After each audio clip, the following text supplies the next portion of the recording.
भागलपुर में किशनगंज से कांग्रेस विधायक कमरुल होदा ने भागलपुर के सर्किट हाउस में आयोजित प्रेस वार्ता में केंद्र और बिहार सरकार पर छात्रों की आवाज दबाने तथा आंदोलनकारियों के साथ अन्याय करने का आरोप लगाया।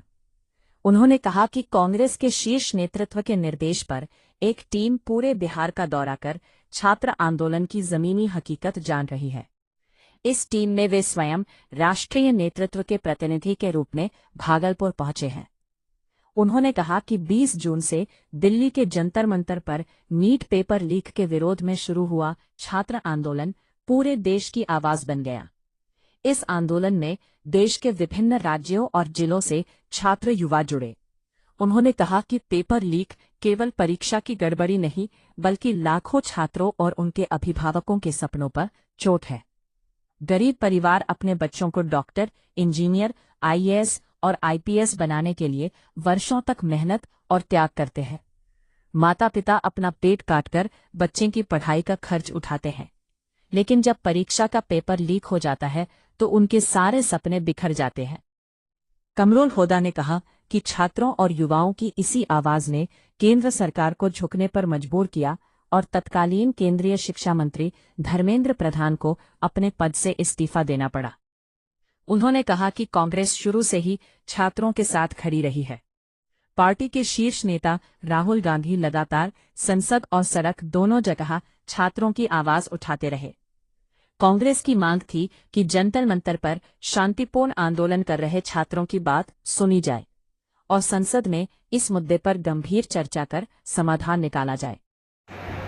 कम्युनिटी और सर्किट हाउस के कम्युनिटी हॉल में आज प्रेस वार्ता में आप तमाम पत्रकार बंधुओं का स्वागत है। मुबारकबाद। इस प्रेस वार्ता में मौजूद है, चूँकि मैं अपना परिचय ले लूँ तो दिल्ली से हम लोगों को निर्देशित किया गया था, एक टीम हम लोग जा करके भागलपुर पहुँचे। उस टीम में हमारे युवा के राष्ट्र अध्यक्ष उदय भानु चीफ साहब भी हैं, जिनको आने में थोड़ा लेट हुई। वो 3 बजे तक आएंगे। वो 3 बजे तक हो सकता है कि आप लोगों के साथ में रूबरू होंगे।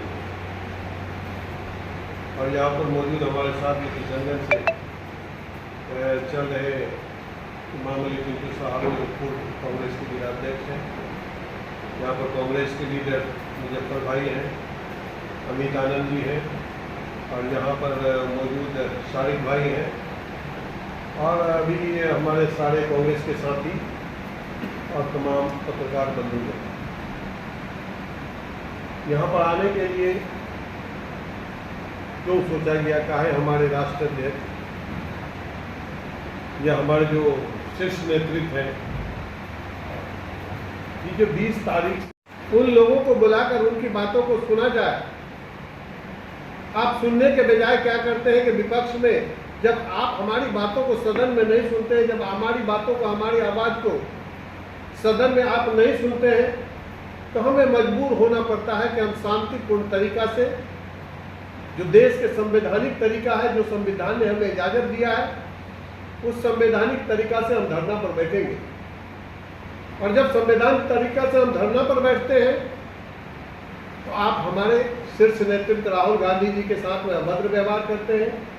आपने देखा कि उन्हें धक्का मुक्की किया गया और किशनगंज के सांसद जावेद आजाद साहब पर लाठीचार्ज किया गया, केशव वेणुगोपाल जी को धक्का मुक्का किया गया, अभद्र व्यवहार किया गया और अभद्र व्यवहार करके उन लोगों को डिटेन किया गया।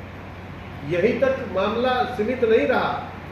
आपको मालूम होगा कि 24 तारीख को पटना में जो हमारा सदाकत आश्रम है, जो हमारा ऑफिस है, भारतीय जनता पार्टी के गुंडों ने हमारे ऑफिस पर हमला कर दिए और जो हमारे कर्मी थे वहां पर, उन कर्मियों के साथ में अभद्र व्यवहार किया गया, धक्का मुक्की किया गया।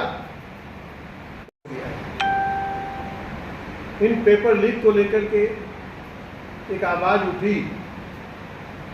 मैं सैल्यूट करता हूं उन युवाओं को, उन छात्रों को, जिनकी आवाज की इस गूंज ने मजबूर कर दिया सरकार को घुटने टेकने पर। और धर्मेंद्र प्रधान जी जो शिक्षा मंत्री थे, उन्होंने रिजाइन दिए। मैं सैल्यूट करता हूं।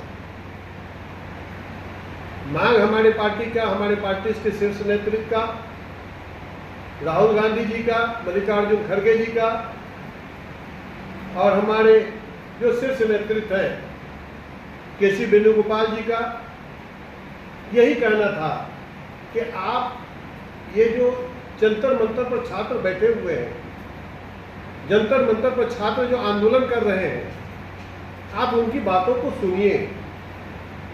और उस समय लोकसभा चल रहा था, लोकसभा में जो विपक्ष से शुरू हुआ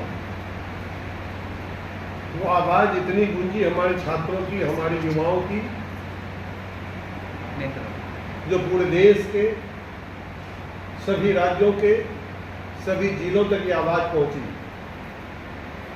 आवाज क्या था, वो गूंज क्या था? वो गूंज यही था कि पेपर लीक एक माँ बाप के दिल से पूछा जाए। एक माँ बाप अपने बच्चों को तैयार करता है, गरीब माँ बाप जो अपने पेट काट करके पैसा जुटाता है, और पैसा जुटाने के बाद वो गरीब माँ बाप एक बच्चा को तैयार करता है कि मेरा बच्चा नीट का परीक्षा देगा, मेरा बच्चा डॉक्टर बनेगा, मेरा बच्चा एग्जाम देकर के इंजीनियर बनेगा, आईएएस बनेगा, आईपीएस बनेगा। और उस समय जाकर के वो निराश हो जाता है, वो बच्चा, वो स्टूडेंट, वो छात्र, वो छात्राएं, वो उनके माता पिता जिन्होंने अपने बच्चों को तैयार किया। ये भी शांति है, क्योंकि कल राहुल गांधी से जब पत्रकारों ने सवाल किया तो उन्होंने कुछ जवाब नहीं दिया, तो आप इसको क्या? मैंने बिल्कुल सहानुभूति है, चाहे पुलिस पर पथराव हो या पब्लिक पर पथराव हो, लेकिन किसी पर भी पथराव करना या चलाना, पत्थर चलाना, ये कहीं से भी इजाज़त नहीं देता है। शांतिपूर्ण तरीका से हम धरना करते थे, और उसमें पुलिस पर कहीं पर अगर पथराव हुआ है तो पहले ये देखिए कि किस तरह से पहले पुलिस वालों ने किस तरह से बच्चों को मारा है, किस तरह से बच्चों को पटक करके मारा है। आप लोगों ने विजुअल में देखे होंगे कि कैसे कैसे पुलिसों ने भी हमारे बच्चों पर अत्याचार और अन्याय किया है। तो अत्याचार या अन्याय किसी पर भी हो, चाहे पुलिस वाले पर हो, चाहे हमारे छात्रों पर हो, वो गलत है।